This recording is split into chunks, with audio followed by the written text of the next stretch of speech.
Maybe some things don't live your life because you failed. Maybe they live because the future version of you can no longer breathe there. I wonder how different our healing will look if we stop assuming that every ending was a punishment. Think about how quickly we blame ourselves when something leaves. A friendship ends, we begin to wonder what we did wrong. A relationship falls apart. We begin to replay every conversation, looking for the sentence that ruined everything. An opportunity slips through our fingers. We begin to question our self-worth. It's almost as though we've been taught if something doesn't stay, then we must have failed. But who taught us to measure our self-worth by what stays? Sometimes I see growth as moving from one house to another. The old house isn't ugly. It isn't broken. It simply became too small. The ceiling that once felt high now feels low. The room that once felt spacious now feels crowded. You don't leave because you hate the house.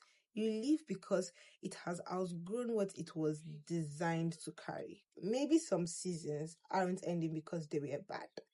Maybe they are ending because we have become someone they were never designed to carry. There is a quiet guilt when it comes to losing something. Have you noticed? It's like we owe our old life an apology. We say things like, maybe I'm changing too much. Maybe I'm expecting too much. Maybe I should just be grateful. Darling, gratitude is beautiful. But gratitude should never be a permission to stay somewhere you've already outgrown.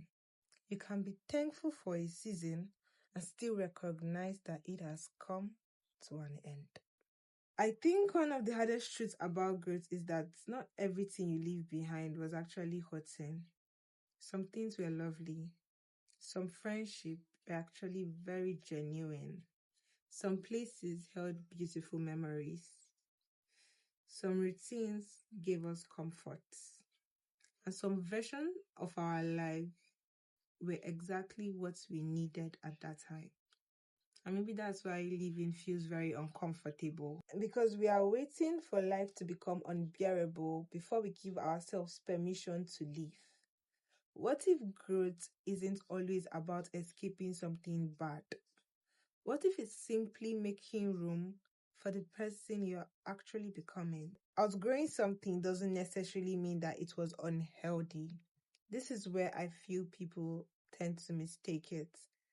We live in a culture that often says, if you left it, then it must have been toxic.